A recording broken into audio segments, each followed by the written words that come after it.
Ben, bon vendredi saint à vous tous. Me fait plaisir de passer quelques temps avec vous. Je veux regarder avec vous ce matin Philippiens chapitre 2 et c'est un passage qui est très, très, très intéressant. On va commencer à lire au chapitre 2. Si donc il y a quelque consolation en Christ, s'il y a quelque soulagement dans la charité, s'il y a quelque union d'esprit, et s'il y a quelque compassion et quelque miséricorde, rendez ma joie parfaite, ayant un même sentiment, un même amour, une même âme, une même pensée, ne faites rien par esprit de parti ou par vaine gloire, mais que l'humilité vous fasse regarder les autres comme étant au-dessus de vous-même. Quel commencement de chapitre ici, hein? L'apôtre Paul explique l'importance de l'unité, l'importance de l'amour fraternel, l'importance d'être un même cœur, d'une même âme. S'il y a quelque chose que l'ennemi voudrait faire aujourd'hui, c'est vraiment créer la dispute, la division entre familles, la division dans l'Église aussi. Et nous ne voulons pas être de ceux qui embarquons dans ces disputes-là ou des discussions d'obstinats. C'est vraiment pas la volonté de Dieu de faire ces choses. C'est sûr qu'il y a un moment où ce qu'on peut discuter et vraiment essayer de se comprendre, mais à la fin de tout cela, vraiment l'amour doit couvrir le tout. Et c'est sûr qu'on ne peut pas être entièrement à 100% d'accord sur toutes choses entre églises, même dans l'église. Même Viviane et moi, il y a certaines choses, même doctrinales, que nous ne sommes pas 100% d'accord et c'est correct.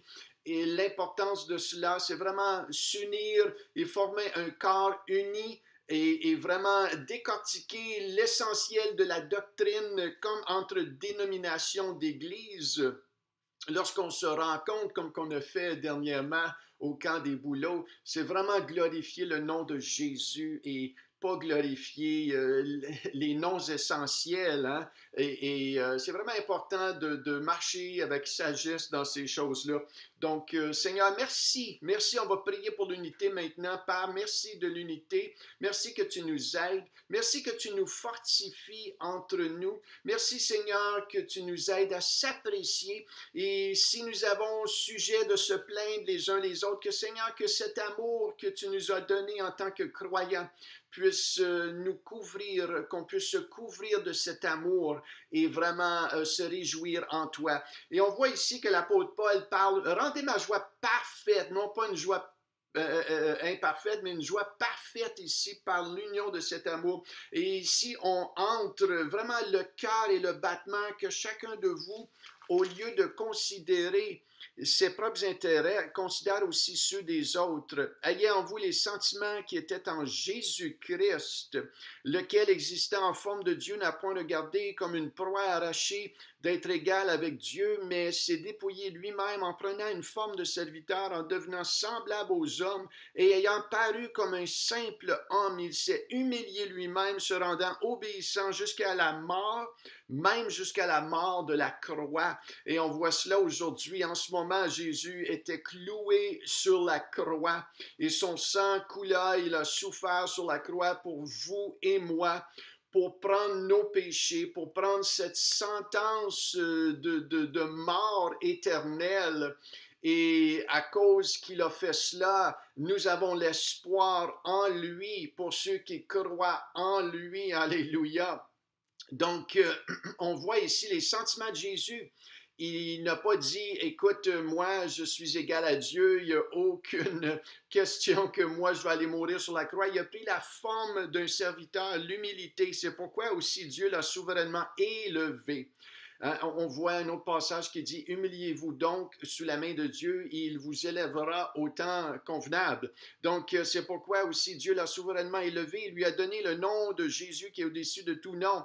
Des gens qui disent « Ah, moi, je vais avoir le dernier mot. » Et il y a des gens, des fois, qui ont vraiment cette mauvaise habitude de toujours vouloir gagner, même dans des discussions, et avoir le dernier mot. Je prie que cette humilité de Jésus, puisque dans des conversations, il y a des moments où on s'affirme, mais il y a des moments aussi où ça ne vaut pas la peine de gagner la dernière mot et la dernière discussion. Donc, soyons sages dans ces moments de conversation, de sujet, de dispute, hein, afin qu'au nom de Jésus, tout genou fléchisse dans les cieux, sur la terre et sous la terre, et que toute langue confesse que Jésus est Seigneur à la gloire de Dieu le Père. Alléluia. Sachez qu'il est le roi des rois.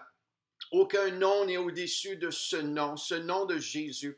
Et voyez, aujourd'hui, ce nom n'est pas à la hauteur qu'il devrait être. Beaucoup de gens maudissent ce nom, utilisent ce nom pour maudire d'autres. Donc, mais ce nom, un jour, va être restauré à sa juste valeur. Ce nom au-dessous des cieux, sur la terre, au-dessous de la terre et dans les cieux, c'est le nom qui mérite toute gloire. Alléluia. Ainsi, mes bien-aimés, comme vous avez toujours obéi, travaillez à votre salut avec crainte et tremblement, non seulement comme en ma présence, mais bien plus encore maintenant que je suis absent. Travaillez non pas pour votre salut, mais à votre salut. Donc, on voit ici que nous sommes appelés à marcher entièrement pour lui. Et vraiment, comme le livre de Hébreux, hein, chapitre 12 nous dit, de se débarrasser de tout ce qui peut peser et vraiment courir dans la carrière devant nous, suivre le Seigneur Jésus. Donc, ce n'est pas parce qu'un jour nous avons accepté le Seigneur comme sauveur personnel de nos vies qu'on peut s'asseoir là-dessus et dire tout est fait. Comme un bébé né dans ce monde doit grandir, nous aussi, nous devons grandir. Et c'est à cela que la Bible nous dit de travailler à notre salut. Alléluia. Car c'est Dieu qui produit en nous le vouloir et le faire selon son bon plaisir. Et on voit la présence du Saint-Esprit en nous. Vraiment, lorsque nous expérimentons cette communion, il nous dirige, il nous parle. Il nous parle intérieurement dans notre cœur. Il nous encourage. Le consolateur est là, il est présent. Et aujourd'hui, je prie qu'il soit présent dans votre vie, qu'il vous dirige aujourd'hui, qu'il vous console, alléluia, qu'il vous donne le courage dont vous avez besoin, malgré ce que vous vivez, les tempêtes, les circonstances, les confusions, alléluia, qu'il vous donne une grâce et un encouragement au nom de Jésus. Faites toutes choses sans murmure ni hésitation. Oh boy, celle-là, on peut juste arrêter là et vraiment dire, OK, Seigneur, aujourd'hui, aide-moi à ne pas chialer, me plaindre, murmurer. Et murmurer, hein, c'est vraiment se plaindre de Dieu et des fois des autres, des fois des dirigeants.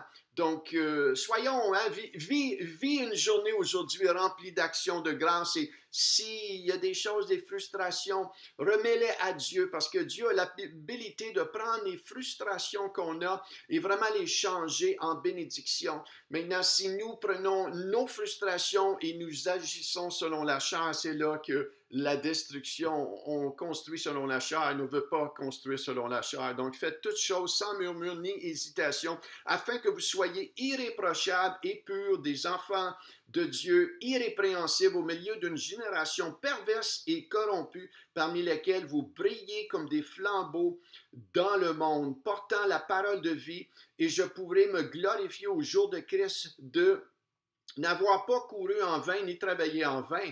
Et même si je sers de libation pour le sacrifice et pour le service de votre foi, je m'en réjouis et je me réjouis avec vous tous. On voit que Paul ici, lorsqu'il a écrit cette lettre, il était en prison. Il encourage l'Église à Philippe et il leur envoie cette lettre pour les encourager d'être cette lumière, ce flambeau de gloire pour servir à la gloire du Seigneur Jésus-Christ autour de vous. Donc aujourd'hui, n'hésitez pas, si le Seigneur vous met à cœur ou vous pensez à quelqu'un, de prier pour eux, mais non seulement prier, mais mettez une action à cela. Peut-être appeler la personne, peut-être lui écrire une lettre, peut-être lui envoyer un message, peut-être l'inviter à l'église dimanche pour notre déjeuner de crêpes et en même temps aussi pour entendre la parole. Donc, Il y a toutes sortes de choses qu'on peut faire aujourd'hui pour laisser notre lumière. Au verset 19, j'espère dans le Seigneur Jésus vous envoyer bientôt Timothée afin d'être encouragé moi-même en apprenant ce qui vous concerne, car je n'ai personne ici qui partage mes sentiments pour prendre sincèrement à cœur votre situation. Tous, en effet, cherchent leurs propres intérêts et non ceux de Jésus-Christ. Vous savez qu'il a été mis à l'épreuve en se consacrant au service de l'Évangile avec moi, comme enfant avec son Père. J'espère donc vous l'envoyer dès que j'apercevrai l'issue de l'état où je suis, et j'ai cette confiance dans le Seigneur que moi-même aussi j'irai bientôt. Donc, on voit ici la relation entre Paul et son fils dans l'esprit Timothée, et qu'il cherche à l'envoyer, cherche à l'encourager. Et l'encouragement dans le corps de Christ est tellement primordial. C'est donc facile de condamner, d'accuser, de voir le mauvais dans quelque chose. Et on veut être des sages architectes, savoir comment se construire les uns les autres, comment vraiment faire ressortir la correction avec la douceur et non la condamnation et la dureté de cœur. Au verset 25, j'ai estimé nécessaire de vous envoyer mon frère Épaphrodite, mon compagnon d'œuvre et de combat, par qui vous m'avez fait parvenir de quoi pourvoir à mes besoins. Car il désirait vous voir tous. Il était fort en peine de ce que vous aviez appris sa maladie. Il a été malade en effet et tout près de la mort, mais Dieu a eu pitié de lui, et non seulement de lui, mais aussi de moi, afin que je n'eusse pas tristesse sur tristesse. Je l'ai donc envoyé avec d'autant plus d'empressement, afin que vous vous réjouissiez de le revoir et que je sois moi-même moins triste. Recevez-le donc dans le Seigneur avec une joie entière et honorez de tels hommes, car c'est pour l'œuvre de Christ qu'il a été près de la mort, ayant exposé sa vie afin de suppléer à votre absence dans le service que vous me rendiez. Alléluia. On voit ici Épaphrodite, qui était malade, mais le Seigneur l'a restauré, l'a ramené pour qu'il puisse continuer son service dans le Seigneur. Et aujourd'hui, je prie que le Seigneur vous fortifie pour ceux qui sont malades dans leur corps aujourd'hui. Je prie que par les meurtrissures de celui qui a pris les coups de fouet de Jésus-Christ sur la croix, il a pris toute infirmité, toute maladie, et que par ces meurtrissures, je déclare et je prie pour vous, pour votre guérison complète dans votre corps, dans le nom de Jésus. Je prie une force renouvelée en vous dans le nom de Jésus. Et si dans votre cœur vous sentez la conviction du Seigneur de lui demander pardon, vous savez, la repentance n'est pas juste une chose d'une fois. À un moment donné, lorsque nous sommes venus à la connaissance de Jésus-Christ, nous nous sommes repentis de nos péchés, de notre vie tout croche, de marcher dans la méchanceté, de cette nature et cette séparation qu'on avait de Dieu. Nous nous sommes repentis devant lui. Alléluia. Et nous l'avons reçu comme Seigneur et Sauveur. Maintenant, la repentance est un style de vie. On reconnaît lorsque l'Esprit nous convainc de péché. J'ai dit ceci ou j'ai fait cela, ou je suis tombé dans une habitude qui est un petit peu plus endormie, indifférente, et on veut confesser ces choses-là, on veut se repentir et garder vraiment la droiture de sa parole. Donc aujourd'hui, si vous savez que vos vies ne sont pas droites devant le Seigneur, n'attendez pas, dites-lui: Seigneur, je confesse mon péché, je te demande pardon et dirige-moi encore sur ce chemin. Alléluia. Donc, que Dieu vous bénisse. Nous, on est vendredi saint aujourd'hui et on célèbre avec vous la mort de Jésus aujourd'hui. On ne sait pas quel jour exactement qu'il est mort, mais on sait qu'un jour, un vendredi, Il a été mort sur la croix pour vous et moi. Donc, célébrons aujourd'hui. Soyons de ceux qui portent sa parole, remplis de l'Esprit. Je prie que vous soyez remplis de l'Esprit. Et aujourd'hui, que vous soyez en famille, que vous soyez à la maison, toute seule, au travail. Je prie la bénédiction du Seigneur. Alléluia. Que vous soyez remplis de sa paix et de sa joie et de sa grâce. Au nom de Jésus, on se revoit dimanche. Bye bye.